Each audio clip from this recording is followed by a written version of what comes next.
Um, if you do want to maybe stick in the chat now, and let people know who you are, where you're from. And then if you have any questions, you'll see there's a Q&A box, so you can add your questions in there as we go, and we'll make sure to get to them at the end. So yeah, you're all very welcome.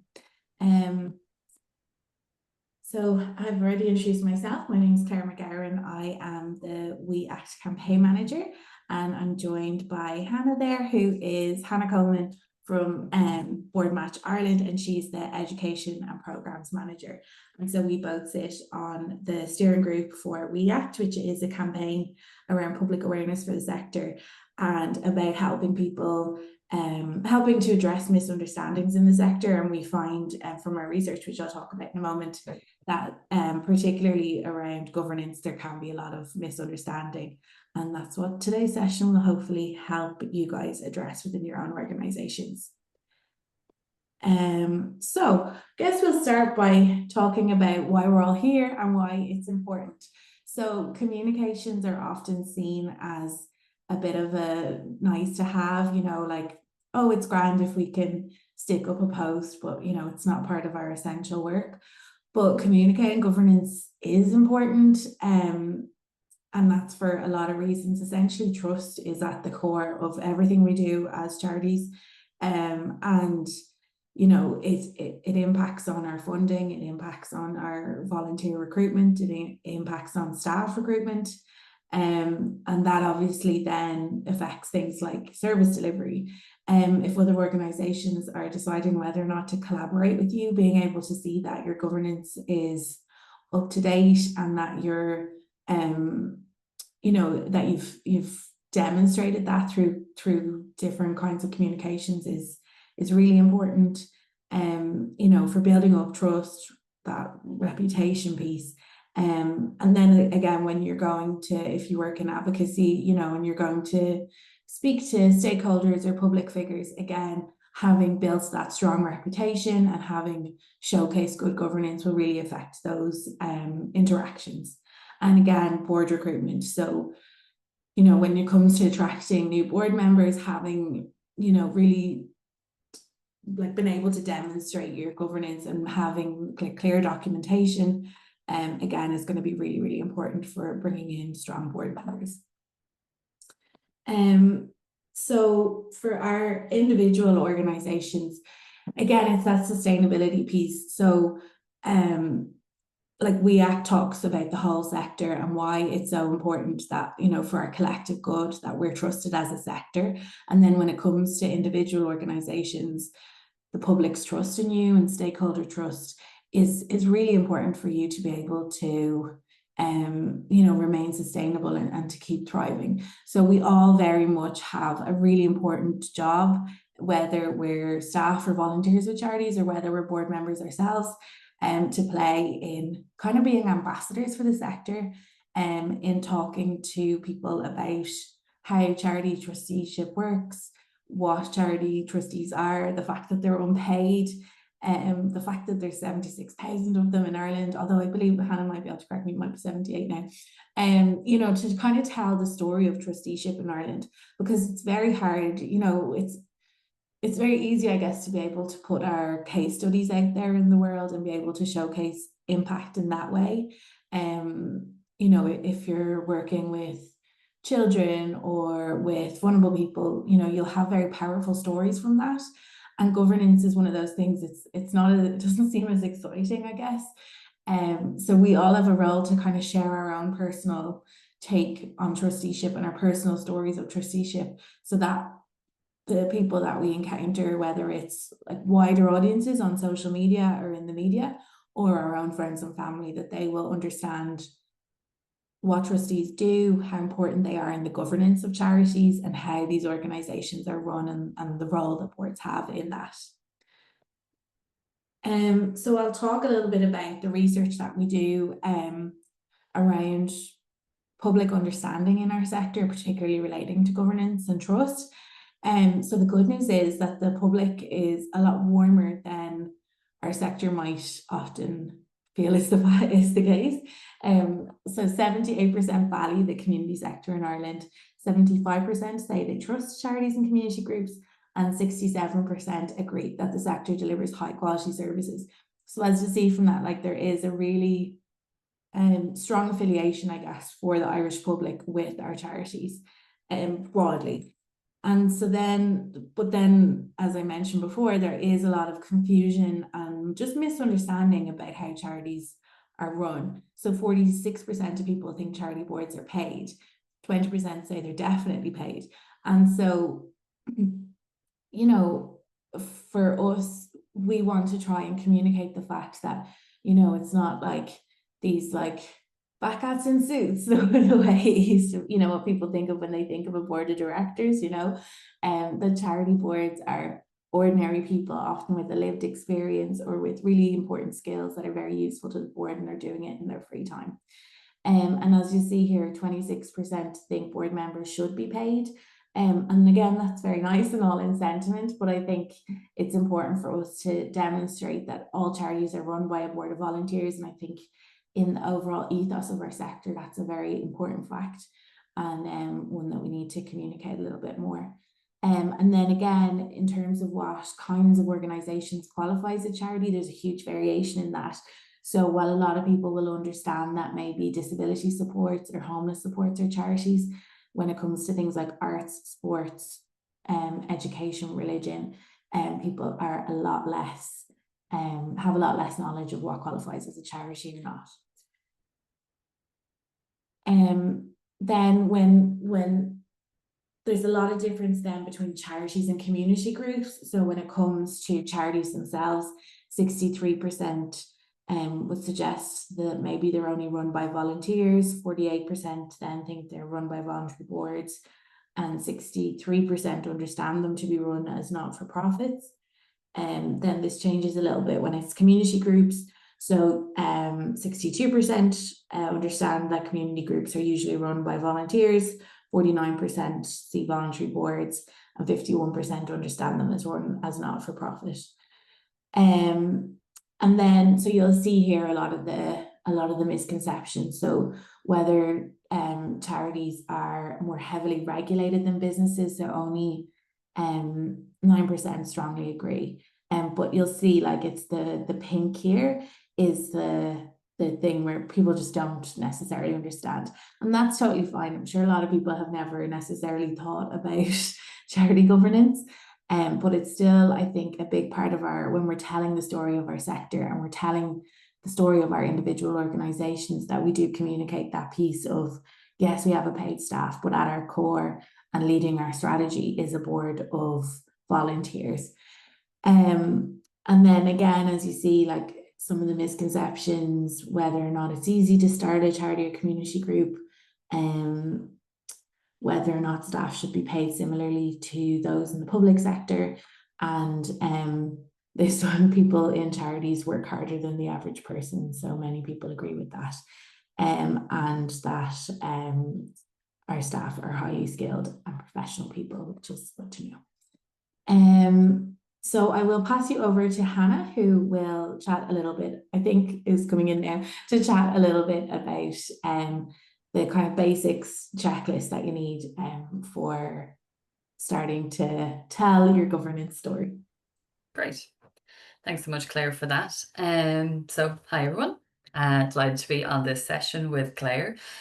So yeah, as Claire said at the beginning, my name is Hannah. I'm the Education and Programs Manager in Boardmatch. So really in my role, I'm, speaking with charities and charity trustees all the time about their training needs and about governance and the challenges that they might have. And I think back to Claire's point around trust, I think governance is such a key part of that. And so really what we're going to be looking at over the next couple of slides is some of the basics that any size charities can do that's going to have a big impact. I think it's sometimes the smallest things that we maybe take for granted around what's going to actually have a big impact in terms of public trust and really tackling some of those misconceptions as well that are really tend to be swirling around the public. So just to preface before we go on to the checklist slides, that we're going to be mostly looking at kind of registered charities, talking about things like trustees and the charity regulator and annual reports and things like that.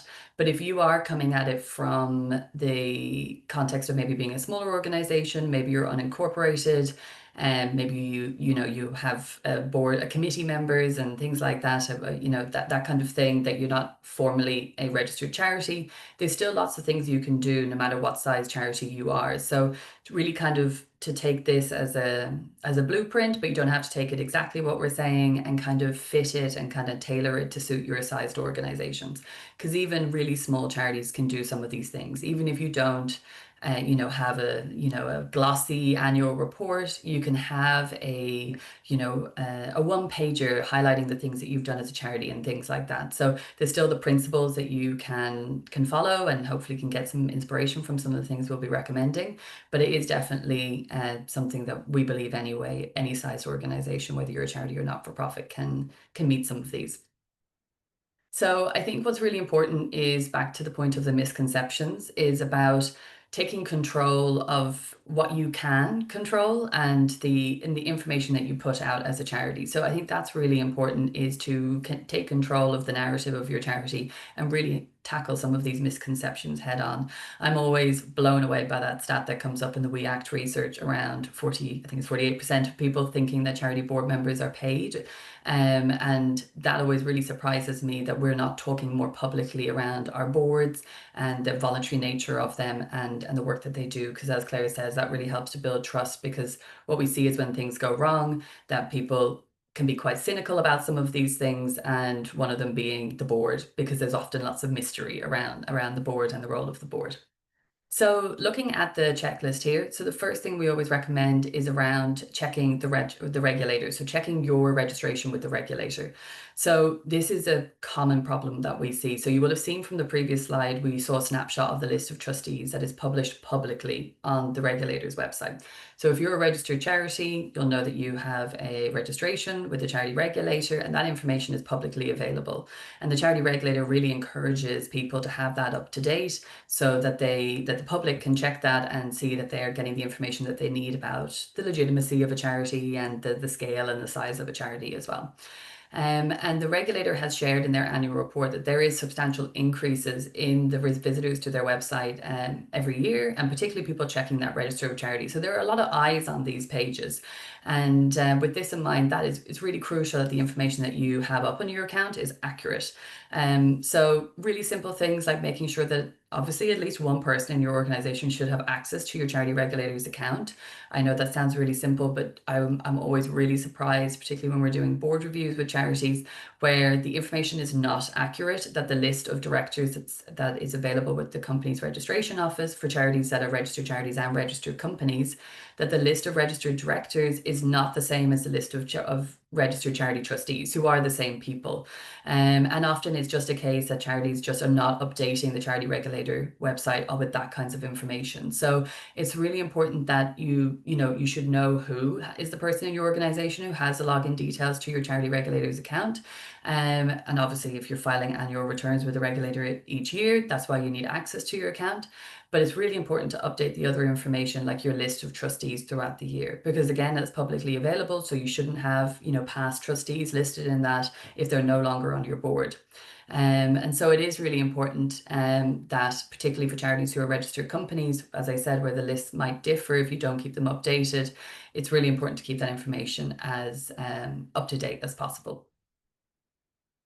So then looking at the standardized email signature. So I think while charities can actually be really good at having a standardized brand, particularly for larger organizations, I think your email signature can also be a great opportunity to communicate your governance, and it can be kind of encapsulated into that brand as well. And introducing details about your governance in your email signature is an easy way to kind of get important information in front of people regularly, because they're going to be receiving your emails, and then they have this information kind of at their fingertips without even knowing that it's kind of right there. And we're going to show an example of this on the next slide. In terms of trustee bios, I think this is a really interesting one. And again, I think it comes back to trust. I also think it comes back to humanizing the board and really demystifying it. So I think who a charity trustee is one of the biggest misconceptions about our sector. I think people have an idea of a trustee, and that they're predominantly older, that they're predominantly male, who are from a business or a corporate background. But what we see is that this is not the case. Of course, that is absolutely a valid type of person who is being a charity trustee. They are one of many types of people who are being charity trustees and taking on this important role. And what we see day to day is that Ireland is continuing to diversify, and so our trustees are similarly diversifying as well in time. And there's a wide range of people who volunteer as charity trustees for a variety of reasons. So I think that it's important to articulate the composition of your board, and again, humanize your board members. And we'll look at a couple of more examples of these as well.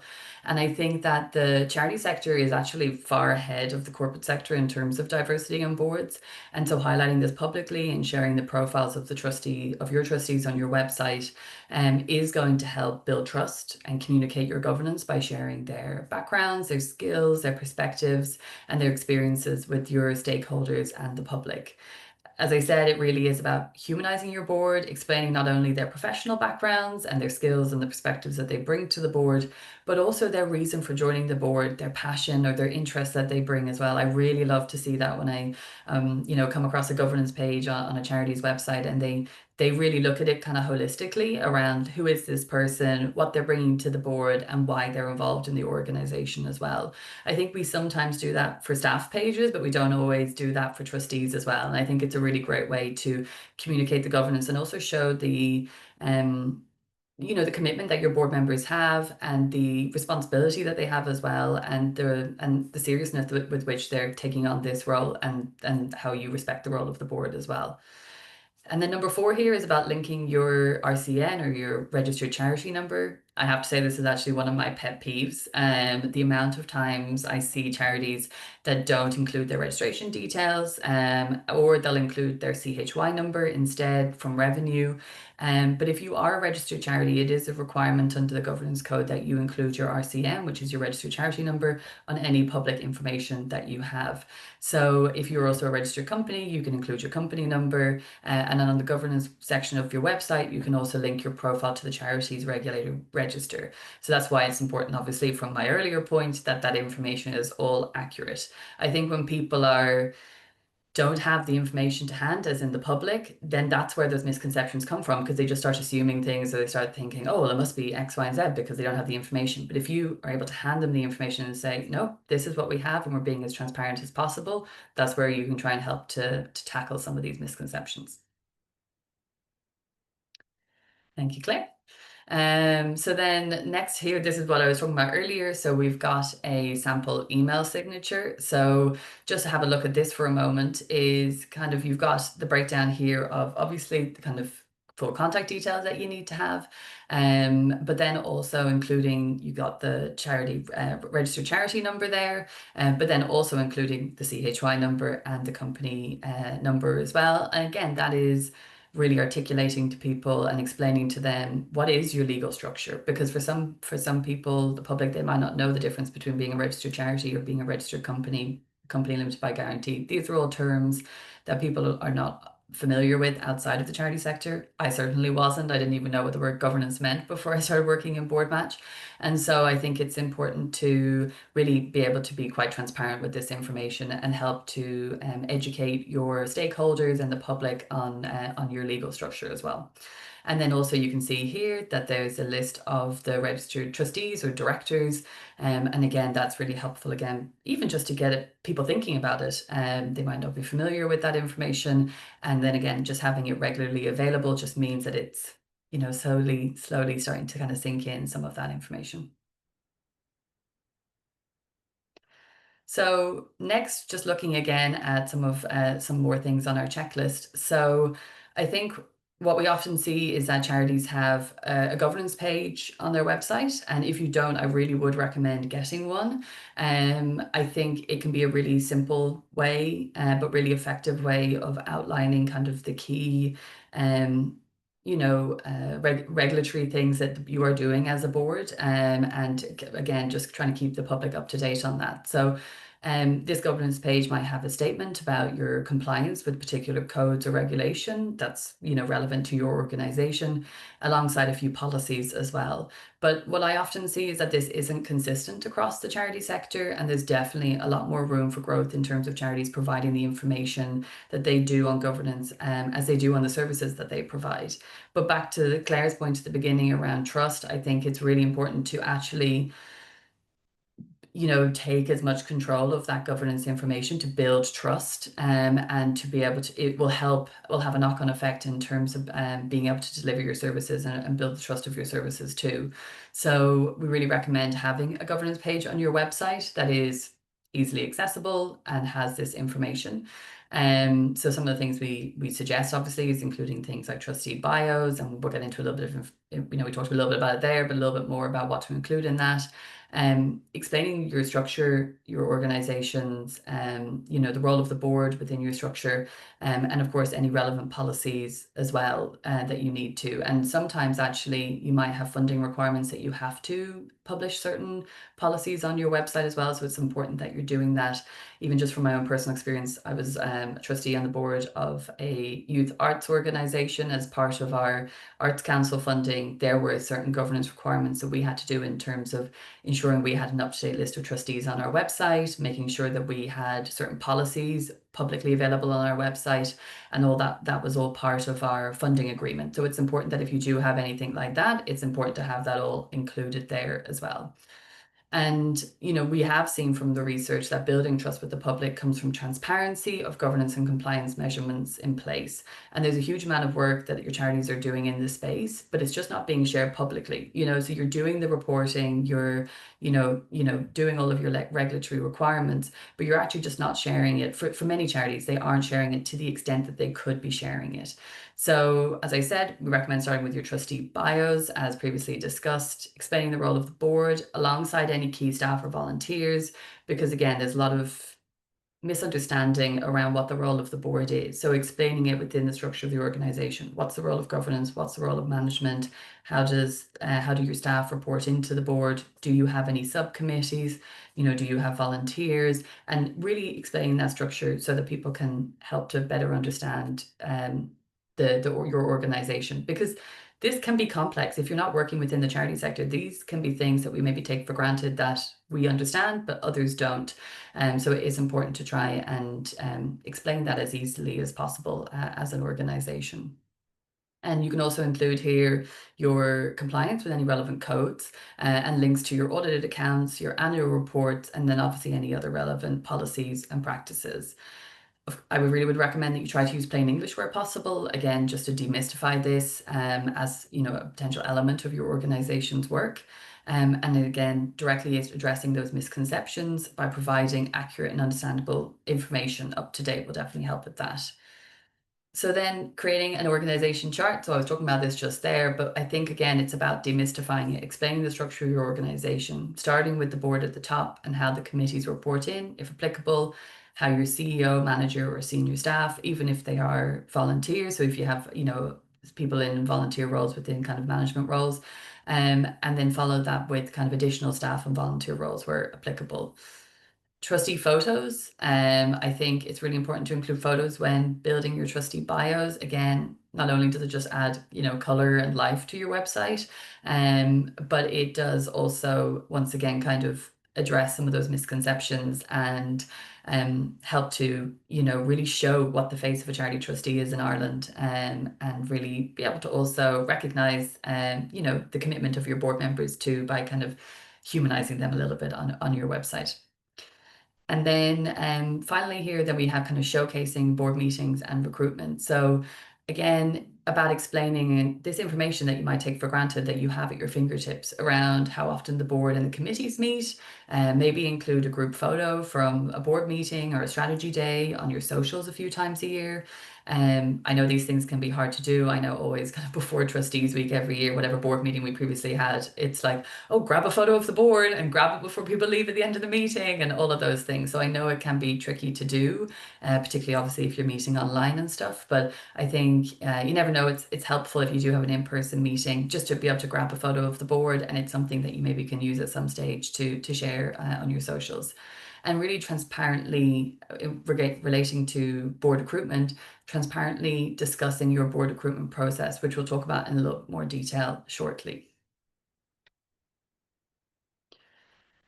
So I've talked a lot about trying to humanize your board, thinking that we, don't really understand the role of the board sometimes, or we definitely know the public have a lot of, just it's definitely a space that they could learn more about. So this is just a couple of examples from Women for Election. So you can see here they obviously have done some of the things that we've said in terms of including photos, giving information about their board members, but it's not just from, this is Hannah, and she has a background in governance and she works for board management and she's been on the board for, however many years. It is actually discussing their passions. I think that's the big thing, getting that across. Why are they involved in the organization? Why do they believe in the organization's, vision and cause? But then also looking at their professional backgrounds, or whatever perspective or lived experience they bring to the board. And then their personal details as well. And again, I don't think you can emphasize this enough, highlighting that they're all volunteers. I think we can't take that for granted, and to acknowledge that too. So I'll pass now over to Claire. Thank you. So your annual report, which I know can be a big moment for any charity throughout the year, and I know it's a huge amount of work. And then us telling you to make it more interesting, make it more dynamic, make it more colourful, might feel like it's putting a lot more on you.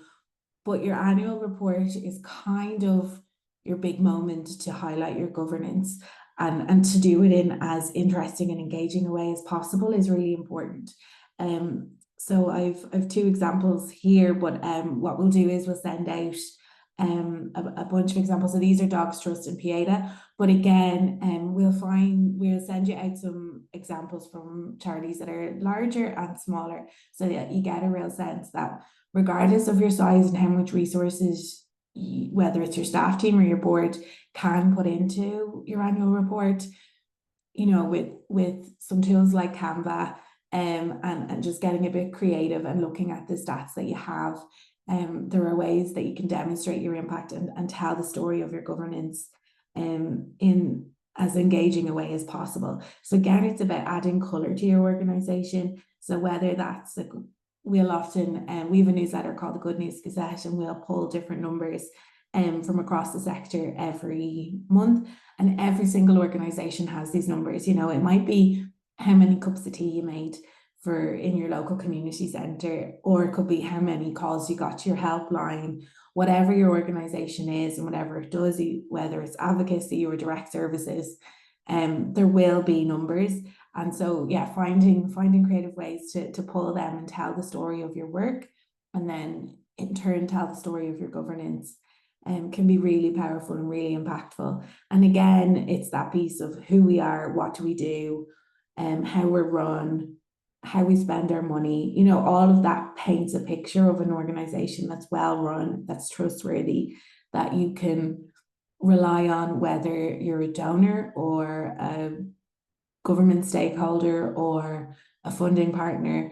That you can see at a glance, okay, this is an organization that we're happy to put our name to, or to have our logo on their website, or whatever it is.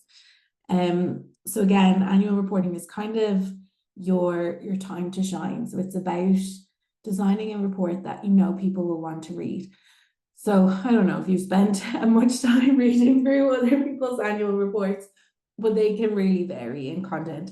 And so some of them, will be like straight Word documents, and then others you can see that a real amount of care has gone into showcasing what work you do.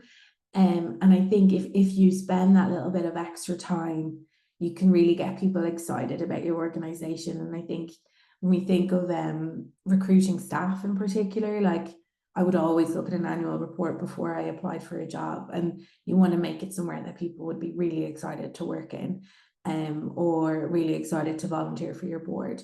And so it's about as much as about the optics of it, like the case studies that you use, the imagery you use, the graphics you use, but it's very easy to get a little bit creative with it and to kind of, as I said, pull what you have a look at it and think, right, how can we make this engaging or interesting, regardless of the topic that your charity covers. So in terms of spelling out why and how decisions are made, I think the most effective annual reports will often kind of relay a little bit of the strategy of the organization. And I think that really helps in terms of if you see like a certain program that was taken on, or a certain area someone spent a lot of money in, and you're like, oh, I wouldn't have thought that was related to their cause. If you then see how it links in with the wider strategy, again, it builds a picture that everything you do is deliberate. You're not just spending other people's money, which is again another common and wrong misconception of our sector.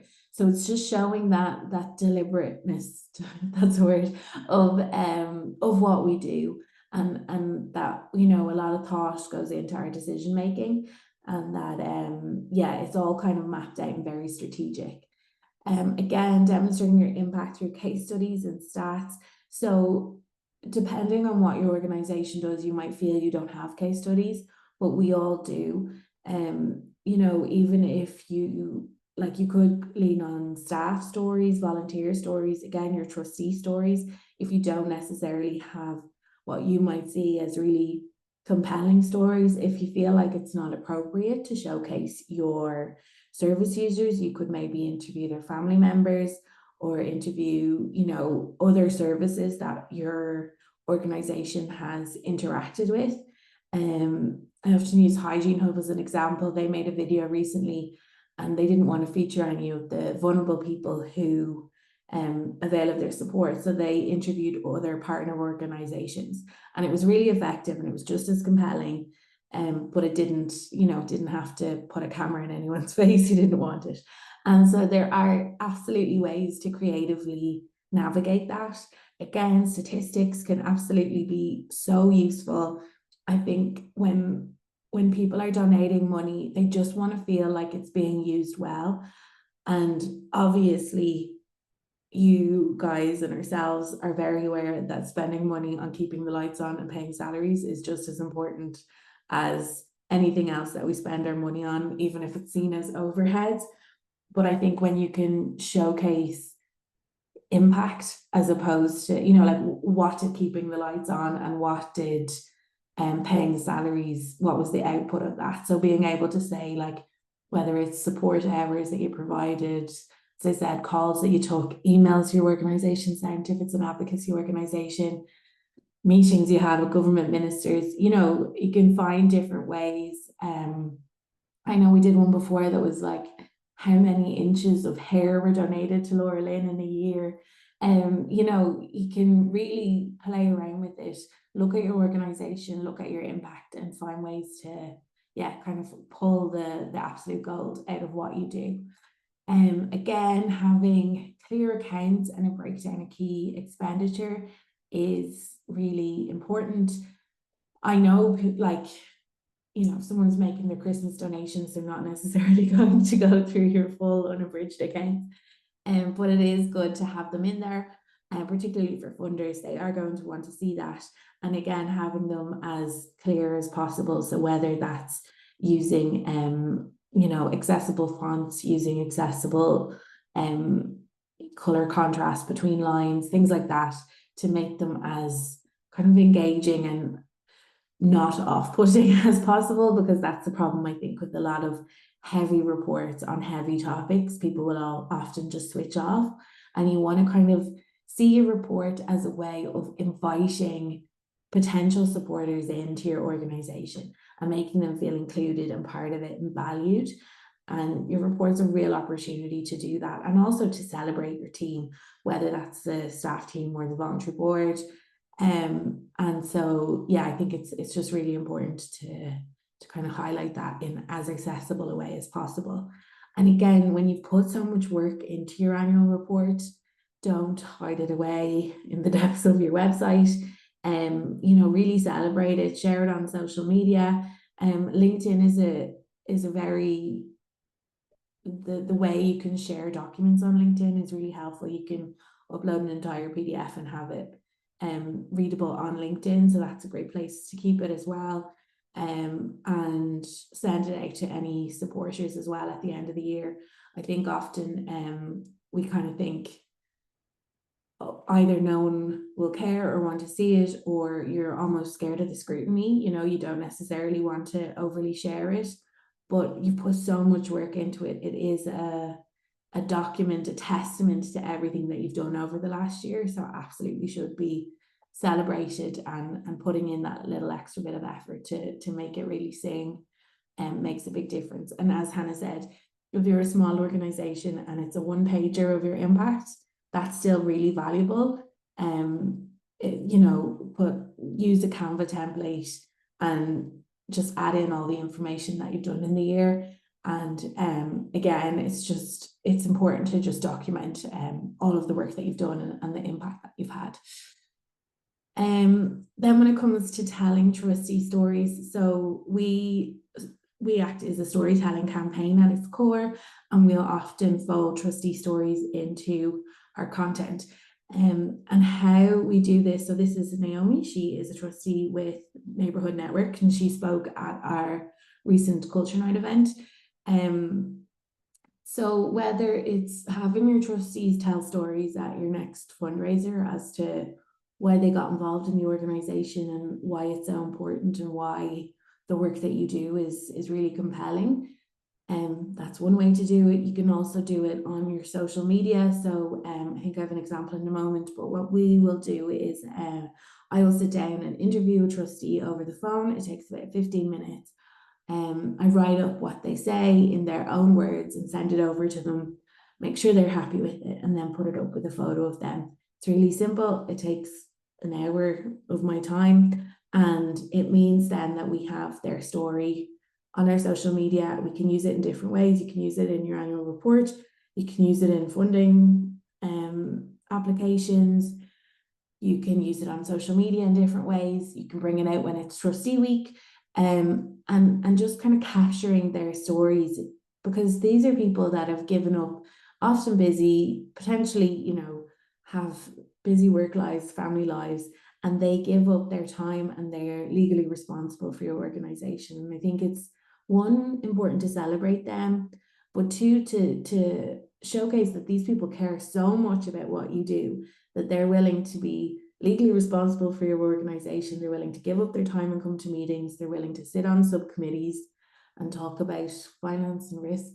And so to be able to showcase that and tell that, I think it really shows that buy-in of your organization, and it will encourage others to want to buy in as well.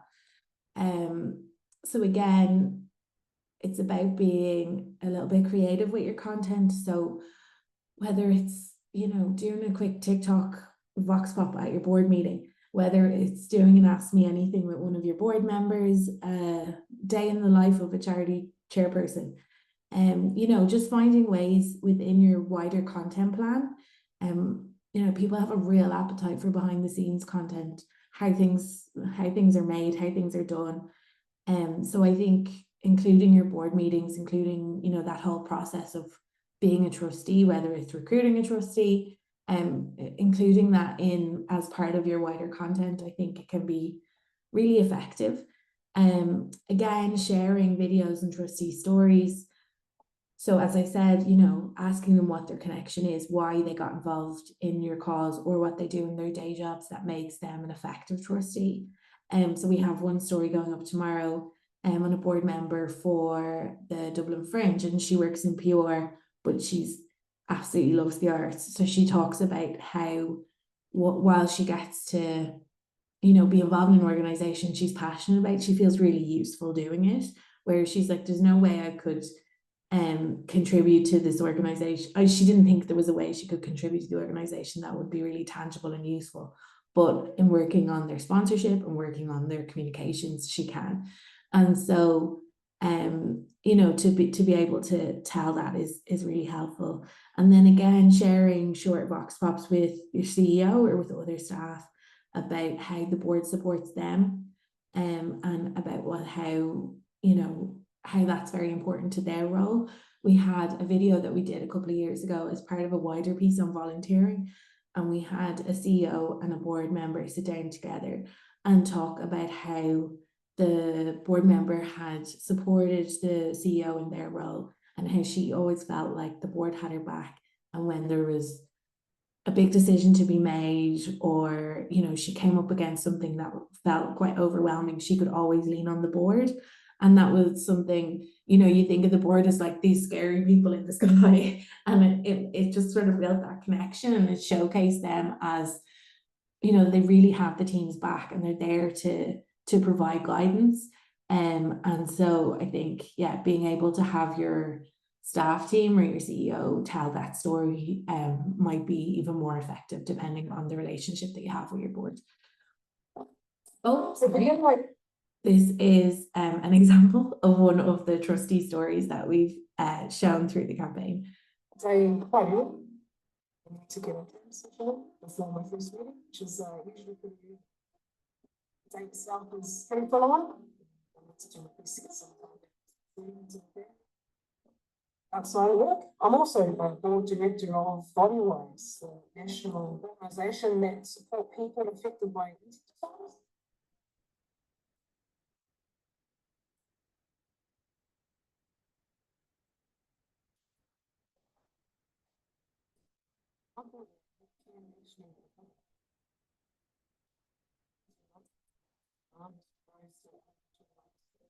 Ensure their support is available and accessible. It's the number one thing. The calls are on there. The people are public. It's those stories that inspire you to do effectively.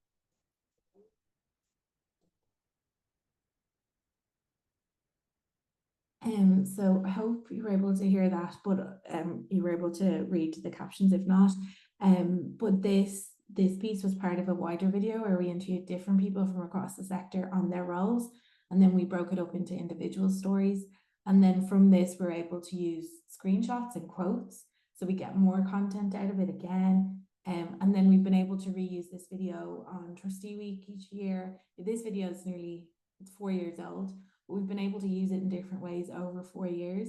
So again, I know a lot of you will be thinking, I don't have the time or the resources to put into capturing board stories. But if you kind of take a little bit of time just to think about what you're capturing and how you might use it, you can find ways to make it a little bit evergreen and to use it in different ways throughout your organization, in your annual reports, as I said, in your funding, and then on your social media as well. Again, when it comes to humanizing your boards, I think it's really important to showcase why someone's on your board. So often, it might be to do with their skills, but it can also really often be about their lived experience of your cause. And I think those stories in particular are very important to highlight, because they show that the leadership of the organization and the strategy of the organization is being shaped by those who do have a lived experience of your cause. And so they're definitely very important to highlight. And then equally, the people who are the accountants and the solicitors and the communications professionals, or those with maybe organizational backgrounds, that they're bringing very valuable skills, and that the organization is being run really professionally and really reliably. So I think demonstrating the both sides of that is very important. And so this is one of the examples of the stories that we tell through Instagram. So again, it's really simple. It's just a very short interview with somebody and their photo. But again, it just helps to humanize them. And you can, you capture these once, and then you can run them every Trustee Week for a couple of years, to humanize your board. So it is a good investment of your time. Again, I'll send out examples of all of these and of the annual reports as well. When it comes to sharing stories, again, when people just remember that people automatically are going to think of a bunch of people sitting around a big scary table in suits. So it's that balance, as I said, of showcasing the skills and competency while still showcasing the passion and the interest and the lived experience. So I think that's why imagery is so important. Like, these are normal people with very full lives. If you're a sports organization, these people care about sports. If you're an arts organization, they care about arts. And kind of showing like, oh, this is someone who has come to the theatre their whole life and now they get to be on the board of one. Or this is someone with a lived experience of disability and now they get to advocate or help you advocate for the rights of disabled people. And so, you know, kind of, if you think in your head that everyone's starting off point is, you know, what we think of as like a succession style corporate board, and then kind of work from there and showcase that there is a huge amount of competency and skill, but also a huge amount of care and passion. Again, remind your supporters very regularly. I know we keep banging on about this, but it's so important because it's just not known, that your organization is run by volunteers. And while, as you have seen from the research, it is assumed when it's a smaller organization that there will be volunteers involved in running it. If you're a large charity, you know, if you're the Irish Cancer Society or PADA, people don't necessarily know that your organization is run by volunteers. So it's really, really important for large organizations to get that across. As we said, share photos where possible, use as much plain English and avoid jargon as possible. So again, you know, when we talk about subcommittees, there's often a lot of acronyms used across our sector generally. So again, just kind of catching yourself and having a read over things and making sure they're as accessible to as many people as possible. And again, using moments like Trustee Week this week to highlight the role of your board. Again, you know, throughout the year, there's Volunteer Week, there's International Day of Volunteering, International Day of Charity. You know, there are moments during the year where you really can celebrate your board, so to try and take advantage of them as well. And then I'll pass you back over to Hannah. Thanks, Claire. So obviously I'm going to be biased coming from Board Match talking about these couple of slides. But this is really something that we're obviously quite passionate about. And I think it's important, no matter what avenue you are looking for your board members, to try and be as open and transparent about your board recruitment processes. So I think board recruitment is something that's a common thing that charities forget to communicate. For some charities, they don't publicly advertise for trustees, and for others, they do advertise publicly, but they don't communicate it effectively to their stakeholders or the public. And I think this ties into this mystification, I guess, of board members, because most people don't know what a board member is. How do they get recruited? Why are they recruited? You know, what even is their role? So I think having an open board recruitment process is a really effective way of obviously recruiting board members. Obviously, that's the goal, but also communicating your governance to the public, to stakeholders, and to people who might end up, you know, volunteering or donating to your charity or whatever it might be. So obviously, as I said, we recommend that you carry out an open and transparent recruitment process, and that would be accepting applications through an open process. So either open advertisements on your website, or your, you know, through social media, or through a third-party platform, obviously like Board Match, and responding to applicants to acknowledge their interest. I think that's an important part as well. And in your board adverts, outlining what skills and expertise and perspectives that you require, alongside an overview of the organization and a role of the board, will help again to educate people on this role that people are maybe not as familiar with if you don't already engage in the charity sector, and specifically in kind of more of a governance capacity as well. So having public and clearly written role descriptions and adverts for your board vacancies will help to educate the public on what it is that this role is, and how do you recruit new people, and why do you recruit new people, and why do you look for particular skill sets. We really recommend using it as an opportunity to sell your organization, you know, and be engaging and articulate about the exciting thing that your organization is doing and why someone would want to get on board. I think board recruitment, we see all sides of it at Board Match. And for some organizations who are here on this call, you probably have no challenges, maybe finding board members, maybe you are really publicly well known, maybe you have really good connections, and you know, maybe you have a constant stream of people coming to your board, which would be lovely for, I'm sure, many boards. But what we know is the reality for most boards of varying sizes is that they struggle to find board members, that they struggle to find people to take on this commitment, to be able to, you know, give of their time. And part of that is because they don't really understand the role, or they're afraid of the role. And so having an open and transparent board recruitment process will help them to understand and kind of just take away a little bit of the fear and the mystery of taking on a board role. So not only is an open recruitment process going to maybe help you get better candidates or more diverse candidates, but it's also going to help in improving your transparency when you're being very clear about how you recruit your board members. And while we do recognize that, you know, sometimes you need to recruit board members through, you know, through maybe networks or that kind of thing, that it's important that you, you know, that you're considering different avenues of how you can find board members. So while sometimes it might be not necessarily the tap on the shoulder, but maybe someone stepping down from your board and you ask them, do they know somebody else who might be able to fill that place? But having an open, transparent recruitment process will help you to maybe bring in more diverse candidates as well into that process, and connect you with people who you may not have previously had an opportunity to connect with.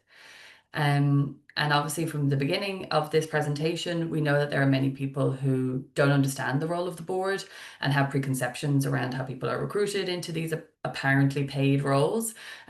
So I think a public recruitment process will help you take control of this narrative. And again, back to our point of kind of humanizing the board, my colleague actually told me this great tip recently. So my colleague who supports charities with their board recruitment recently told me that she has started giving advice to charities to ask their current trustees what is their favorite thing about being a trustee on their board, and including that in their advert. So again, I think this is a really great way to show the passion of your current trustees, and to communicate that passion, that is an important part of good governance and showing the commitment to the organization. And I think with these things, you know, like brings in like. So if you have trustees who are really passionate and are very vocal about that passion, you can recruit new trustees who also see it in that way. And I think and some of the points that Claire was saying there around kind of, you know, featuring trustees, like I absolutely understand that can be difficult to do, hard to pin a board member down to write a piece or to grab their photo and things like that. But if you approach your recruitment in a very open and transparent way like this, and that you kind of set the expectations from the outset around some of these additional things that you would love your board members to engage with, it's sometimes helpful from kind of the start to set that expectation. I think sometimes coming at it kind of cold, where you've never engaged your board members in that way, it might take a little time to warm up. But hopefully, you know, once you do and you start it, they're going to see the benefit of this and the importance of the inclusion of these types of things, whether it's just simply on your website or in your annual report, or if you're going to be a little bit more kind of creative and dynamic and also included in, you know, on your website and things like that as well. So coming soon to your inbox, we have a few practical resources that are going to kind of hopefully help to inspire you to implement some of the stuff that we have discussed. So there'll be a few there that we'll send through, some templates and some checklists, that hopefully will help you to get a start on some of these things if you haven't considered them before.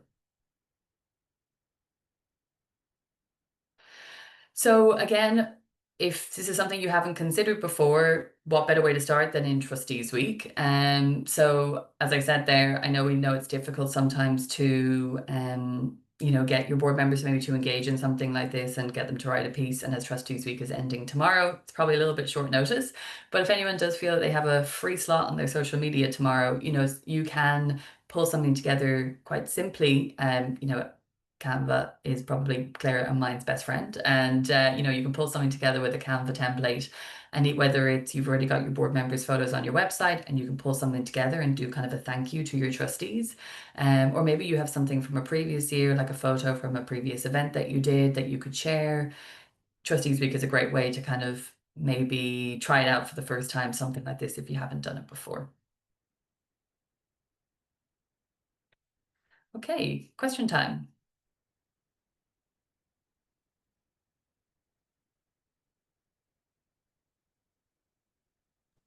Trying to unmute myself.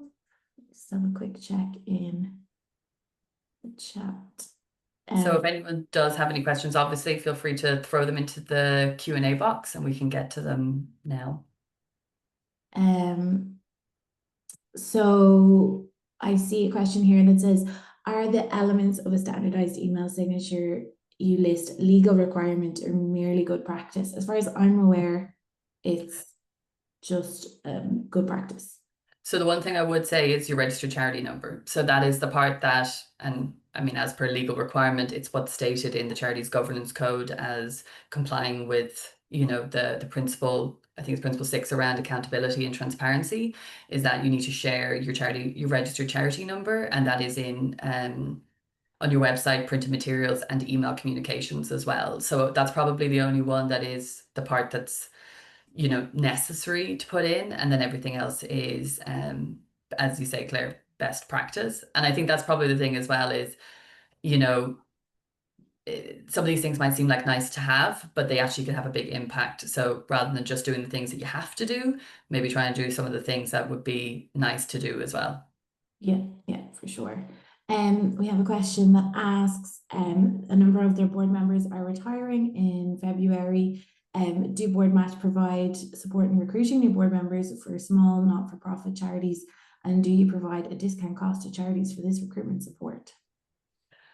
Our main service is entirely free for any charities and not-for-profits. So, you know, for anybody who's looking for new board members, and I did see a comment in the chat around, you know, making sure that charities recruit their board members that is in line with their governing document. And of course, you need to make sure that you do that.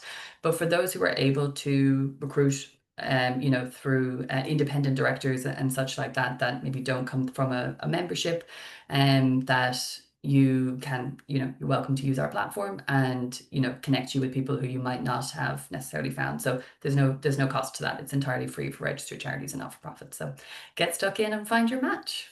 Great. I can answer this one. Someone said, I'm in a small organization with nobody skilled in publishing. What's the best version of Canva with low cost to use? And what is the easiest way to learn how to use it? So Canva is free for charities. So you have to provide documentation of that, but you just send it over to them and they'll get you set up for free. And we have a Canva training on weact.ie/training. It's a video of a webinar we did. Now it's a couple of years old, but I can't imagine much of it has changed.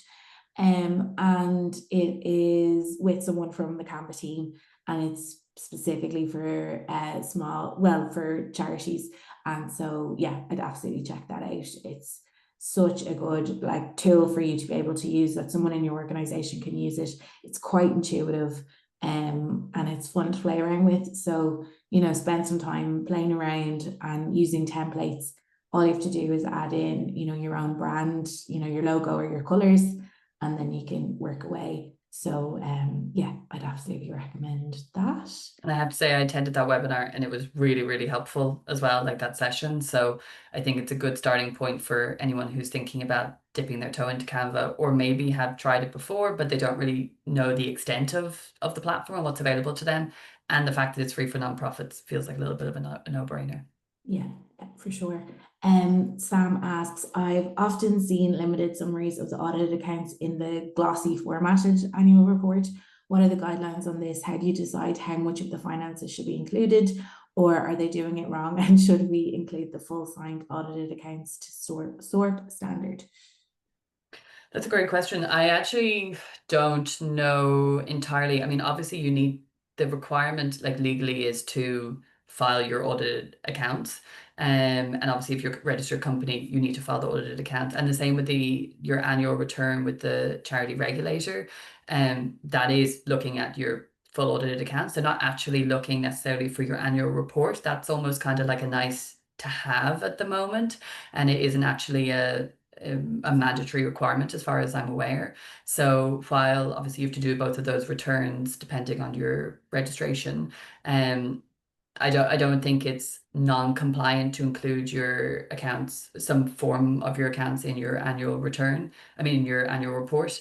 But for many charities, for some of them, they kind of have them as two separate ones. But I've also seen it, particularly for larger charities, where they have in their audited accounts, they also include all of that extra information that they include in their annual report. So it's kind of a blend. Like there's definitely what you have to complete, but that is more around the kind of audited accounts and the standard reporting practices that you have to do in terms of the company registration office. But a lot of the other stuff around your impact and your stats, all of those are, as far as I'm aware, more of the kind of nice to have side at the moment, but definitely moving towards may potentially become something that is more mandatory going forward.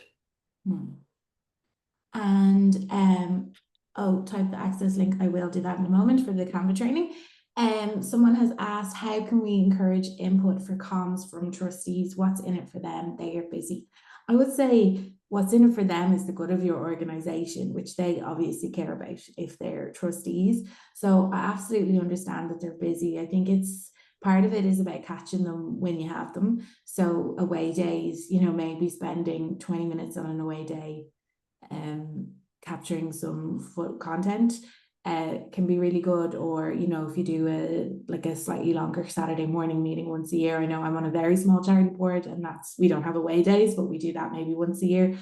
And so kind of spending that. Also, I think having someone with comms expertise on your board can be really helpful, not only to support your organization in its comms and in marketing outputs and things like that, but also to hammer home the importance of comms within the board. A lot of times people who, whether they're not very online or, they just don't think it's important. And I think having an advocate for comms on the board can be really helpful. I don't know if you have any other thoughts on it. No, I think that covers it. I mean, the only thing I was going to say was just back to my point around setting the expectation from the outset. I know that's difficult with existing trustees, but if you recruit your trustees in a way that's very open and transparent and engaging, and it's not just you're here just to fill this role and that's it, more of kind of a compliance point of view, there's potentially more of a space for you to explain the kind of why behind the importance of comms like this, and setting that expectation from the outset will hopefully improve engagement going forward. And again, meeting them where they are. Board members are absolutely busy people, as are staff members in charities as well, and trying to find it in a format that's going to be accessible to them. Like the video thing is obviously would be a really nice to have, but I know it's very hard to get people on camera from a logistical point of view or a confidence point of view. And then also so something what we've found has worked well for us is that piece that Claire was talking about around like an interview. So you just send a few questions to a board member, ask them to complete it, and then have their headshot or whatever associated with it. So again, the what's in it for them is that this could help potentially build the public trust and support of your charity. It's just another way to do that.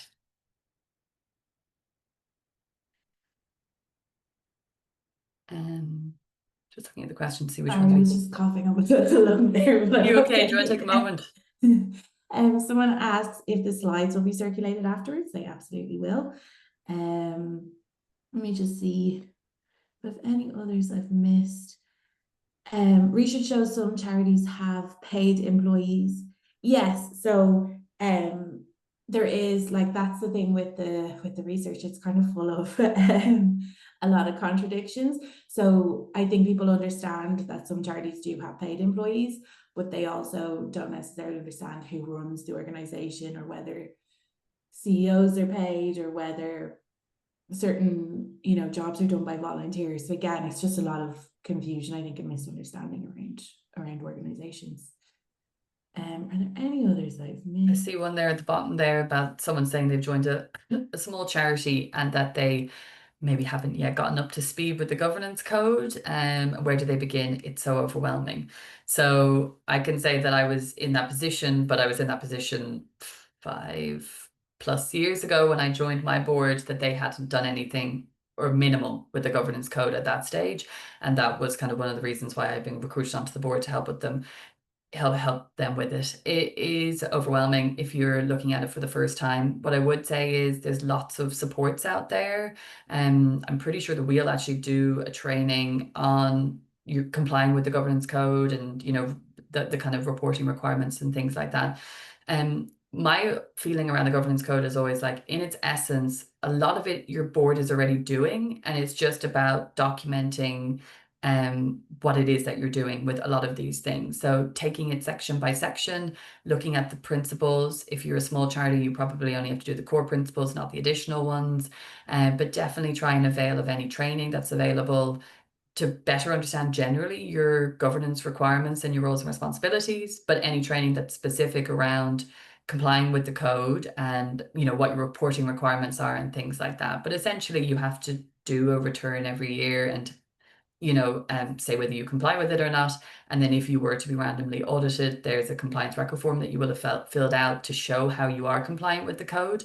But I would just say, take it in bite-sized chunks, go through the compliance record form.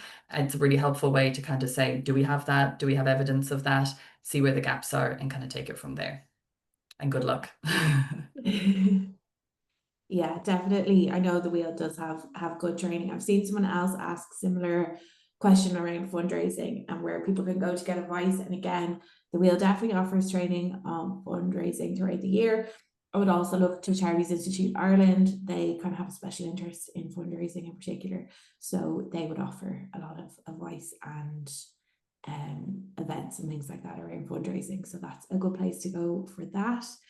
And I think I saw at the Wheel Summit, a journalist said the media knew very little about how charities were run and assumed they're all run by volunteers and not taken seriously.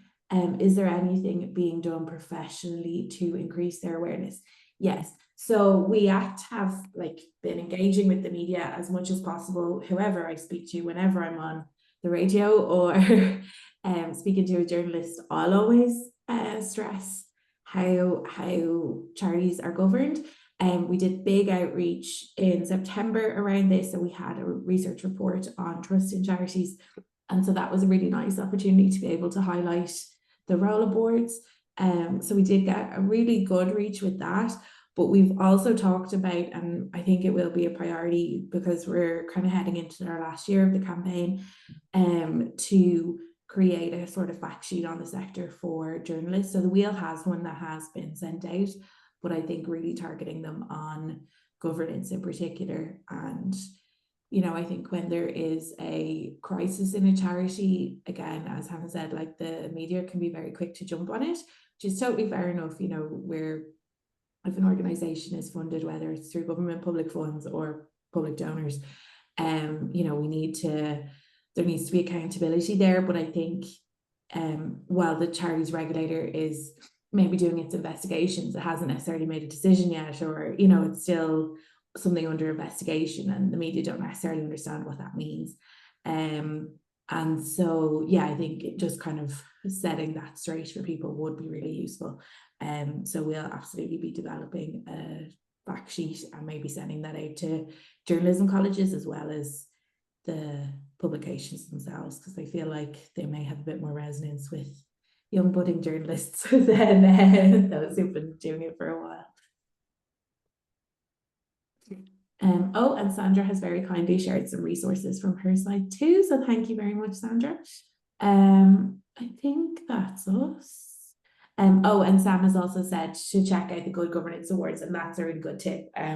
That's where I would have gotten a lot of the inspiration for the ones I shared today as well. So they tend to be best in class, and there's lots of versions from small, medium and large organizations on there. So it's definitely a good one to check, whatever size your organization is. Great. Thank you so much, everybody. And we'll send on all the materials Oh, sorry, one last question. Are there materials to support boards on EDI and governance? I can have a look. I think we do at the wheel. So I'll be sure to include them as well. Perfect. Thanks a million, everybody. Great. Thanks everyone so much. Thank you. Bye-bye.